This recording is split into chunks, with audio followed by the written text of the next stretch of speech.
All right, guys, today we're going to learn about the field of play in fencing, and we're going to learn a little bit about the lines of attack. Now, in fencing, the place where we play the game is called a strip, or in French, they say a piste. But since it sounds kind of weird in English, we just say a strip, okay? A strip is going to be about 46 feet long or 14 meters long. And you can make a strip that's shorter than that for you at home, obviously, and it's not going to be that big of a deal, just like you can play half-court basketball, and it's not that big of a deal. But in real life, and at the fencing club, we try to have full-length strips. One thing you can do at home when you're practicing fencing is you can take down guard lines, and the guard lines are going to be about 13 feet apart.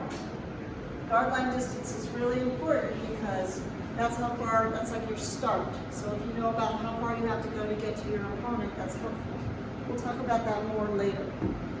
Now, there's another field of play we need to talk about too, and that's actually on the body of your opponent. We're going to have Bob help you out here. On Bob, I've drawn the lines of the attack. Now, we could have called these lines anything. We could have called them red, blue, orange, purple. We could have said high inside, high outside, low inside. But a long time ago, somebody numbered them. So this is what we ended up with. And these are the four main quadrants of the body, or lines of attack. There are more, but we don't need to learn them all today. We're just going to learn the four most important ones for foil, and then I'll mention the other three for saber, okay?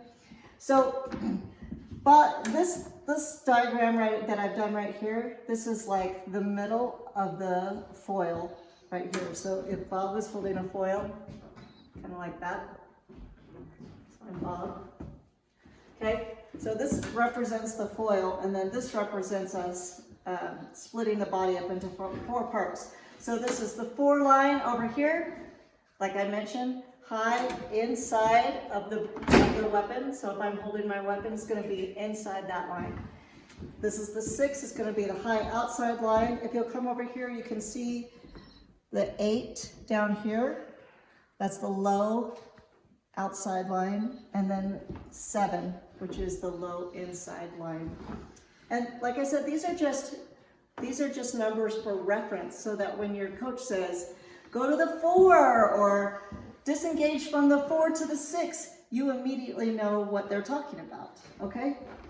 So one thing that you can do at home, if you have a target area, if you have your own weapon, is you can start practicing hitting these four lines specifically. Now where I put the X at, that's a good place for you to split it up. So anything on this side here is going to be your 4, because your opponent's blade is going to be right there. Anything under here is going to be your 7. So you can just practice. You can get on guard and practice hitting the 7 line, hitting the 4 line, 6, and 8.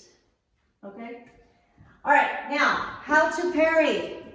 When we are talking about defense, we use the word parry. That means to block the blade. You don't have to block your opponent from hitting you forever. You don't have to disarm your opponent. You just have to make contact with their blade, stop that attack, that initial attempt, and then you're free to make your offensive riposte or response. Okay, so what I'm going to do is have Max come up here and help me. He's going to put on his, actually he's just going to grab a foam sword. That's going to be one of the easiest ways for me to show you what to do. Okay, right here, Max. Okay, so the first parry that we're going to talk about is parry 4. So if Max is coming at me high and on the inside of my weapon, then I'm going to use a parry 4 because I'm going to defend my 4 line. Okay, and the way that I do that is I'm going to take my hand and I'm going to just rotate it just a little bit, making contact with the blade. I really want to use my fingers and wrists to do this. I just want the blade to be barely missing me. If I use all of this energy to parry the blade, to block the blade, as soon as I come off of the weapon, he's gonna come right back on me and I'm not any closer to his target area. So that's a waste of energy. So instead what I'm gonna do is just block the blade just enough. And now from here, I have all of the power left in my arm to go straight for his body. Okay, so that's parry 4. One more time, I'm gonna show you. Just with my wrist and fingers, just barely. So if his blade's right here like this, it's gonna move that blade just enough over so that if he kept going, it would miss me. Okay, just right there, and then in on the riposte or the response. Okay, I'm just gonna go through all 4. We'll keep coming back to them over and over again and working on them over and over again. But if you get familiar with them, even if you're only kind of familiar with them, it's easier to understand all the other lessons. Okay, so let's say Max is smarter than that now, and he knows that I have a really good parry 4. So he's gonna go around my weapon, and he's gonna try to hit me on the high outside line, or 6 line. Okay, when that happens, this parry is gonna be even smaller. It's a parry 6, okay? From here just to here, so not very much, okay? Because look, I have to go, when I'm parrying 4, I have to actually pull him this far off of the target area to keep him from hitting me. But when he's going at my 6, it's just a small, see on Bob? It's just a small little area there that I have to defend, okay? As long as my arm's not way over, as long as my arm's not way over here to begin with. That's why we have to keep a good on guard, so that we're always in a position to parry when we need to, okay? So if I'm maintaining my on guard when he's extending towards my 6, my parry is just gonna be really tiny. I'm gonna have you have your arm down just a little bit, right like that, okay? So my parry is gonna be really tiny. Less pressure, please, thank you. So that when I go for the hit, I can hit him right there. So I'm gonna go right in between the bell guard and his arm, right through that pocket, right there to hit. So I take the parry 6 and hit.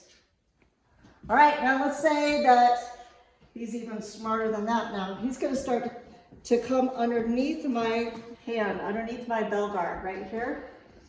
This is the 7 line on the inside low line. So if it's above my bell guard, it's a high line. If it's below my bell guard, it's a low line, okay?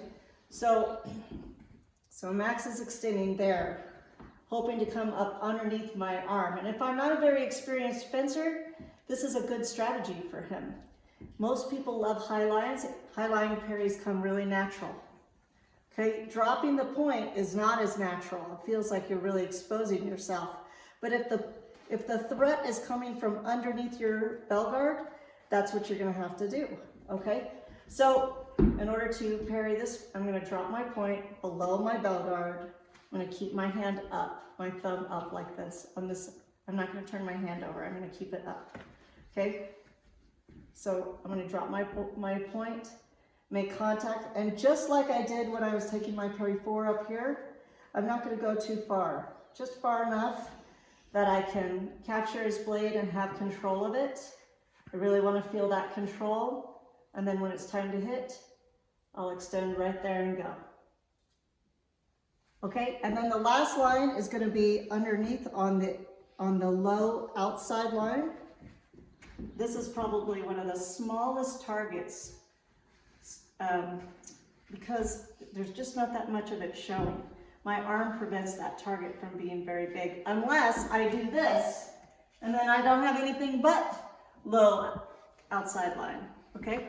So that's what I'm saying is another reason to always maintain your on guard is so that you know where these lines of attack are and you know exactly how to protect them. If you start moving your on guard around like this, then you don't really know how to protect that line anymore. So your brain needs to have home base. This is home base. Now, no matter where Max attacks me, I already have a pre-programmed way to defend it, okay? So Max is gonna attack me down here, and like I was saying before, because this is such a small little target, most people don't really learn how to defend it very well. But we're gonna learn. Okay, so for this one, same thing, I'm gonna keep my hand up in a supinated position, like this, with my thumb up as opposed to down. Okay, so I'm gonna keep my thumb up. And then because his point is coming below my hand, below my bell guard, I'm gonna have to drop my point in order to take that parry. So I'm gonna drop the point down, and once again, we're just moving his point just enough so that we can defend that line. And now I have so many choices on where to hit him now, but the easiest spot is probably right back here in his 8 or on his 6. Whatever is, if I'm taller than him, probably the easiest spot is gonna be to hit him on his 6 up here. But if I'm about the same size as him or maybe shorter than him, the easiest spot to hit is gonna be down here on the 8. Okay, so I'm right here, I've just taken my parry. You can lighten up a little bit for this. And then I'm right there, ready to hit. Okay, so now that you know the lines, you can practice. Max, I'll have you come right here one more time for this so I can show these guys. And these guys will get up and demonstrate for me. They look so excited to do it. Can you tell it's late at night? Okay, so this is our drill. This is if you have a practice partner, okay? So parry 4. Oh, sorry, you're gonna extend your arm a little bit. Just relax a little bit more. There you go. Parry 4, hit. Then he's gonna parry 4, hit. Then come up on this side, parry 6, hit. Then parry 6, hit. Good, you're gonna wanna do it with a little tiny baby lunge. Okay, then he'll come down underneath on the 7, parry 7, hit. Then I'll go, parry 7, hit. And then he'll come on my 8, out like that, parry 8, hit. And then I'll do it for him, parry 8, hit. Okay, so one more time, parry 4, hit, parry 4, hit. Parry, or sorry, go to my 6. 6, hit, 6, hit. You're gonna use your foot. Okay, then drop your hand down. Yeah, in order to attack my low line, you're gonna have to have your point underneath my bell guard. Okay, so extend your arm here. Parry 7, hit, parry 7, hit, and then parry 8, hit, parry 8, use your foot. Okay, so you can do it close, or you can do it from farther away and really work on your lunges. Parry 4, hit, parry 4, hit. Okay? What you want to do is make sure that you keep yourself really balanced the whole time and that you go slow. And Max, I wasn't quite done. When you go slow, and then when you're taking a parry, you don't feel like you have to go hit. Like take some time to really feel even if you're using a foam sword, to really feel your partner's foam sword, so that you're using your fingers, so that you know you're using your fingers. Okay, parry 4, hit. Okay, does everybody understand? Now, if you're working at home by yourself, here's what you can do. You can do it with just your foam sword, or you can just get anything. Get your target out, draw some numbers on it, okay? And then just do it, just practice, just right in the air. Parry 4, hit. Parry 7, hit. Parry 6, hit. Parry 8, well, I'm doing a parry 8 right now. Parry 7, 8. Okay, so now I'm going to let you see the kids doing it. See if that way you can kind of get a feel for what it looks like when it's not just me. Okay?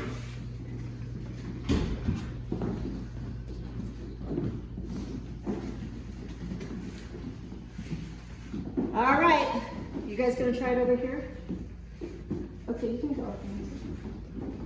Okay, so we're just gonna start with parry 4, then go to parry 6, and go parry 7, parry 8. Here we go, there we go.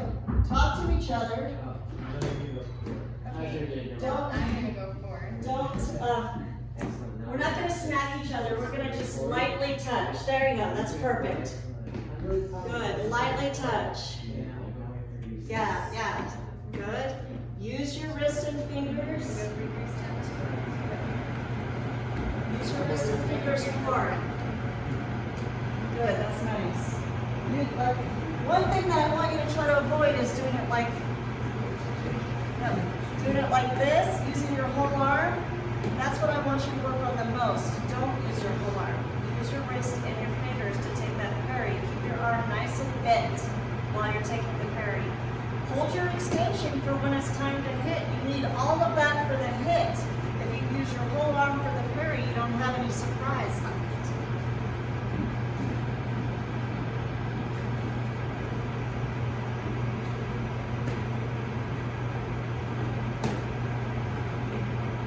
All right.